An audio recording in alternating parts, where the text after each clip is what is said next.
আমরা যারা আর্টিস্ট আছি তারাও এখন বিদেশি পণ্য থেকে আস্তে আস্তে সরে আসছি। সুন্দর হওয়ার জন্য যারা ক্রিম ইউজ করছেন তাদের তো সামর্থ্য নেই। এই ক্ষতিকর পণ্য থেকে ক্যান্সার হয়ে যাচ্ছে। প্যারাবেন নামক একটা ক্ষতিকর একটা কেমিক্যালস আছে, যে কেমিক্যালসটা ফুডেও দেওয়া হয় না বুঝে।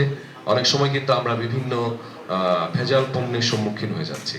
সো সৌন্দর্য যেহেতু মানুষের একটা দৈনন্দিন জীবনের মতো এটাও একটা অংশ হয়ে দাঁড়িয়েছে। সো সবাই যেহেতু সৌন্দর্য পিপাসু হয়ে গেছে, সো সবাই সৌন্দর্যের জন্য ক্রিম, লোশন, ইভেন মেকআপের অনেক কিছু আছে। ইভেন মেকআপ শুধু মেয়েরা ইউজ করে না, যারা অভিনয় করে আমাদেরকে ইউজ করতে হয়। সো আমরা কিন্তু অনেক সময় এরকম ভেজাল পণ্যের সম্মুখীন হচ্ছি। এই ভাইয়া বললেন যে বহুজাত কোম্পানি যারা আছেন তারা বিভিন্ন জায়গা থেকে পণ্য আনছেন। আমরা পুরান ঢাকার কথা যদি বলি,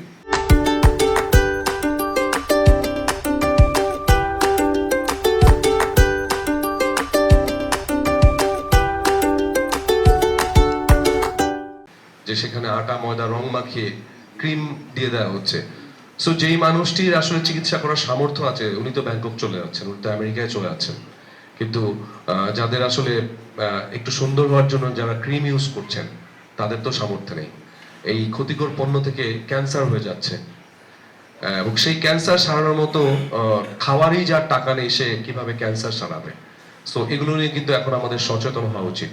আমাদের শুধু নতুন বাংলাদেশ গড়ার পাশাপাশি কিন্তু আমাদের মানুষের স্বাস্থ্য সচেতনের দিকেও লক্ষ্য রাখতে হবে।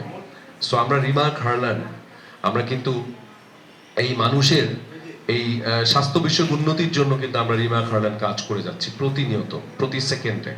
আমাদের অনারেবল চেয়ারম্যান স্যার কিন্তু সবসময় একটা কথা বলেন যে ব্যবসা তো ব্যবসার মতোই চলবে, কিন্তু মানুষের কথা চিন্তা করাও কিন্তু একটা গুরুত্বপূর্ণ কাজ আমার কাছে মনে হয়। উনি উনি প্রায়ই বলেন যে যেই প্রোডাক্টগুলো বিদেশি প্রোডাক্ট বলে বাংলাদেশে চালিয়ে দেওয়া হচ্ছে, সেগুলোর মান কতটুকু। বিএসটিআই অবশ্যই এই বিষয়গুলো সবসময় খেয়াল রাখেন এবং বিভিন্ন জায়গায় তারা তাদের সোর্স পাঠিয়ে তাদেরকে ধরেন, আবার শুরু হয়, আবার ধরেন, আবার শুরু হয়। তো আমার কাছে মনে হয় এই যে এগুলো আরো জোরালোভাবে ধরা উচিত।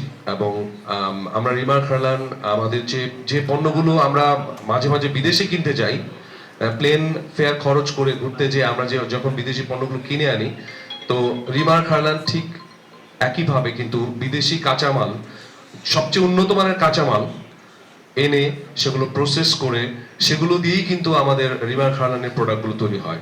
আমাদের অনেকগুলো প্রোডাক্ট আছে, লিলি, হারল্যান্ড, নিওর, ব্লেজো স্কিন, তারপর হোম কেয়ার আছে, টাইলক্স, তারপরে আমাদের সানবিট, তারপরে একনল।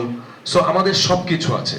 আমি এই সাংবাদিক ভাই বোনদের মাধ্যমে একটা জিনিস কিন্তু গত কয়েকদিনের রিপোর্টে আমি জেনেছি যে প্যারাবেন নামক একটা ক্ষতিকর একটা কেমিক্যালস আছে, যে কেমিক্যালসটা ফুডেও দেওয়া হয় এবং ক্রিম এবং লোশন মাখার ক্ষেত্রে সেগুলো ইউজ করা হয়, এবং সেগুলো কিন্তু ক্যান্সারের জন্য ভীষণ পরিমাণ দায়ী।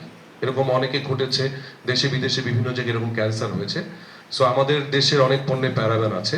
সো রিমার্ক হারল্যান্ড যেহেতু লেটেস্ট টেকনোলজি নিয়ে তারা এই কসমেটিক্স ব্যবসায় নেমেছি আমরা, সো আমাদের কিন্তু প্রত্যেকটা প্রোডাক্টে 100% প্যারাবেন ফ্রি। তার মানে আমরা আগে থেকেই মানে ক্যান্সার থেকে ফ্রি হয়ে গেলাম। সো এটার জন্যই কিন্তু আমরা প্রচারণা করছি সারা দেশব্যাপী। আমরা যারা আর্টিস্ট আছি তারাও এখন বিদেশি পণ্য থেকে আস্তে আস্তে সরে আসছি। আমরা রিমার্ক হারল্যান্ডের প্রতি এখন আস্থাশীল হচ্ছি। সো এটাই আসলে জানানোর কথা ছিল যে কিভাবে আমরা সর্বাধুনিক প্রযুক্তি নিয়ে এগিয়ে যাচ্ছি, এবং আপনাদেরও দায়িত্ব আছে যে যারা লেটেস্ট টেকনোলজি নিয়ে কাজ করছেন। সাধারণ এই ঘরে যে অনুষ্ঠানটা হচ্ছে আপনাদের মাধ্যমে কিন্তু বাংলাদেশের প্রত্যেকটি কোনায় কোনায় এটা পৌঁছে যাবে। সো আপনাদের কাছে অনুরোধ থাকবে এগুলো পৌঁছে দিবেন এবং মানুষকে সচেতন করবেন।